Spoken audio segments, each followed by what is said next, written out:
So what are the next steps? We're not going to go into them, but so now that you have this design matrix, you understand how to characterize your information, it's literally problems we solved before. So topic identification, what is that? Now we're just clustering documents that characterize similar information. So it's the same idea as if I had structured data and I just want to cluster my rows. I've now identified topics. How you characterize the information is up to you. Sometimes it's popular to grab the documents that are closest to the center, if let's say you're doing k-means. Or if you had hierarchical clustering, it actually is a literal document, is the center of each cluster that characterizes the topic. Document classification, let's say, again, a spam filter. Well, all this is a classification problem now. Neil's given us a good introduction. There's many different ways to do this. Sentiment analysis is really popular. That's really just a classification problem in itself. One other way to do it, though, is this is actually probably the most popular way it's done. They literally build a dictionary of different words. So let's say happy and glad are a +1 weight, and then disappointed is a -1 weight. You get a tweet in, you look for all these different words in your dictionary, add up all their weights. If it's above +1, it's a positive sentiment. If it's below -1, it's a negative sentiment. Everything in between is you can't determine it. That's honestly, when you do a lot of sentiment analysis, this is how they do it. This is how SAS Enterprise Text Miner does it. They spend a lot of time building this dictionary, but that's all it is. So keep in mind, sentiment analysis is usually pretty simple, just keyword search. Some other topics you can look into. They love latent Dirichlet allocation models to do topic identification. Temporal theme analysis is really popular. So this is looking at different topics over time in the life cycle of the topic. And then latent semantic analysis, as far as I know, is literally just sentiment analysis when you use some type of latent variable model to do that. So very similar to how you do just Bayesian logistic regression with a latent continuous variable that has a threshold cut point. Just if you wanted to look in more specific things of text analytics, these are some good search terms to use. I don't have a thank you slide, but that's all the information. I know it was a lot, but I hope you now have a little bit of a basic understanding of what text analytics is. I will say, as statisticians, we come from, I think, a really nice background. Really, the most complicated stuff is all this, understanding how does clustering work, how do latent Dirichlet allocation models work. The rest of it's just counting and parsing data, which we can do easily, and you can learn that. So I think it's really nice to get the formal training in the toughest part of it, and you can pick up the rest of it pretty quickly. So thanks again. I hope, if you have any questions, I know I went a little long. Yes? I just wonder, I missed the part where what package do you use? Arweka or TM? So he asked what packages we use. We used a collection of them. So I showed TM, so just lowercase tm. We used Arweka. I also used OpenNLP. We talked about WordNet.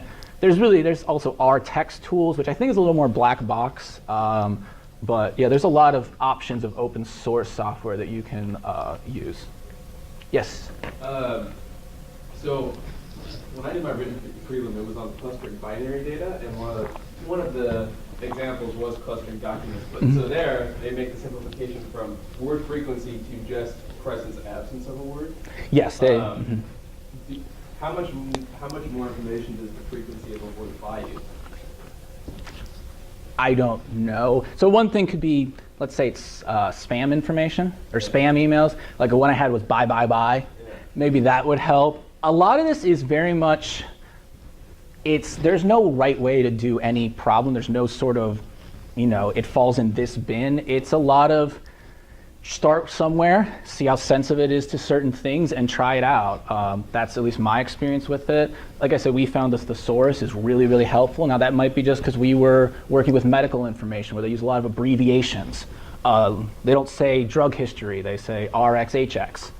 We want to be able to characterize that because we're thinking of two different terms and it's really the same thing.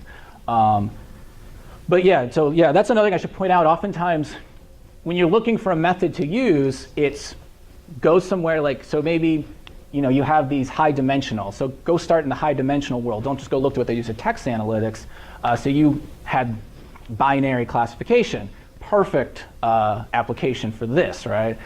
So yeah, but yeah, it's a lot of, there's no yes, do this all the time. Maybe even the log weighting is not the best way to do it for what you're doing. But I don't think, in our work, we do binary because we really don't get anything from extra frequency. There's no real benefit to us. Mm-hmm. Yes? So do you think, like, as a statistician and, you know, working in the next steps, there's a lot of opportunity to try new things and, like, you know, create? Yes, better... there is not much statistical rigor given once you reach this point. This is really the most fancy thing, but it's really not that crazy. That's the thing I've been playing around with, is the idea of, okay, there's the way they do this, but what's another problem that's already been solved? Like I said, I go a lot into genomic data where you have on-off if they have the presence or absence of a gene, which is very similar to the type of data Neil was talking about. So what are the methods applied to that? Because my data looks very similar to that. So those types of things. But yeah, I know there's also a lot of research opportunities in the bringing together structured and unstructured information.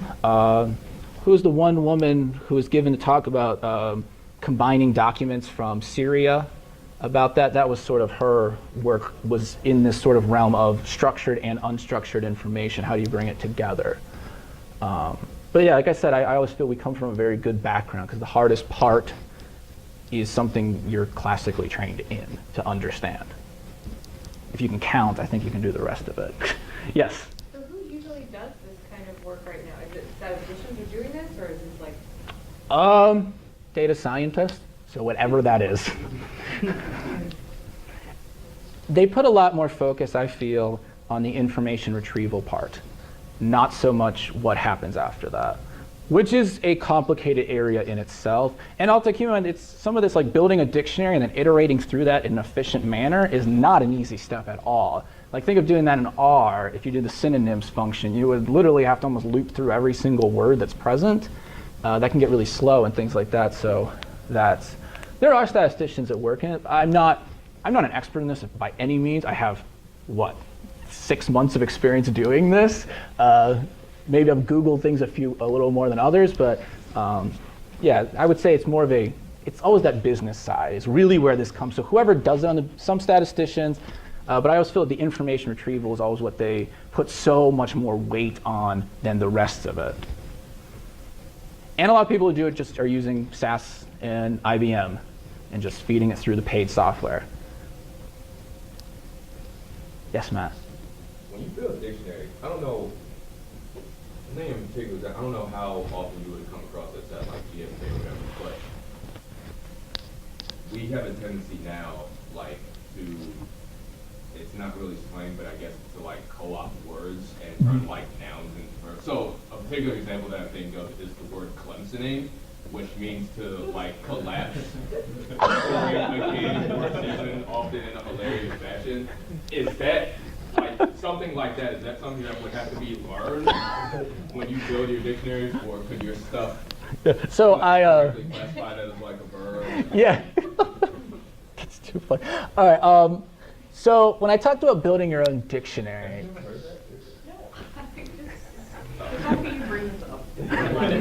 Not inconsistent. I'm in the building, I remember I said you get a lot of benefits from building your own dictionary. Well, that comes from analyzing your own data that you're seeing, your subject-specific data. So one thing you can do is literally just from the start, look at word frequencies. If you see the term Clemsoning showing up a reasonable number of times, that's a flag. Like how we build our dictionaries at GSK is a lot of evaluate the data, we pull some common terms and things, map them through WordNet, and then there's always an expert review of the dictionary. So they tell us, is this actually, so they don't put adverb or adver a lot. That's one of our big drugs. They'll put ADV. Whereas there was another person that put ADDV, and we had initially mapped that to adver. Apparently that's something completely separate. It's another thing. So you want to get an expert review. So maybe if you're an expert on pop culture references and you're bringing football pop culture references to general English, you want to do a manual review. That's why I said it's really time consuming, but a lot of it should be data, your data that you have, looking at high frequency terms. And then you can also look at once, let's say you do an initial clustering without that really good dictionary and you evaluate the documents in the same cluster, you might start to identify, oh, these words here, I see they're talking about collapsing, I see, and they're using the word Clemsoning in this one. Oh, I need to identify this. It's not, again, the dictionary is really, it can be really time consuming. Yes? This isn't really a question as much as a public service announcement. But if I'm allowed to connect last week's lecture on Shiny with this one, there's a cool package called, by Carson Siebert at Iowa State, who's a grad student there. And it just, like, in fall, released LDA Viz, V-I-S again. Okay.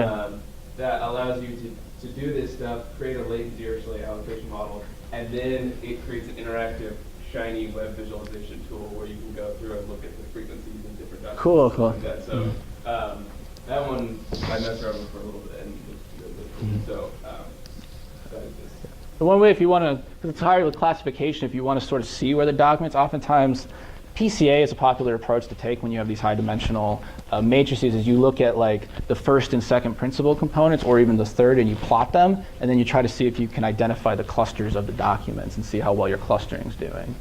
That's a popular way to visualize. That's how SAS Enterprise Miner visualizes their clustering. Yes? Is there like a standard way to map abbreviations? So like, abbreviations can stand for different things. Yeah, especially if you have social media stuff where people like to shorten. Like I said, I don't know of many public access dictionaries or thesauri and things like that.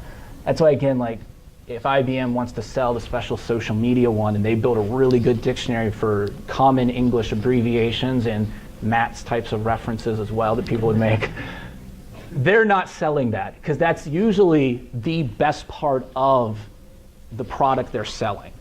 The methods they use might be really fast and quick, but they're not doing usually anything that novel on the back end, but they spend a lot of time building a really good dictionary at the source, which then informs the model much better. So yeah, that's really, usually the product they're selling is the thesaurus. But yeah, Google search, people like to put things, especially students that do undergrad, like computer science students that have to do a project on this type of stuff. It's all available online. But yeah, like specific Googling is really the trick, because again, if you Google text analytics, you're just going to get IBM's presentations about why you should buy their product, not how text analytics works.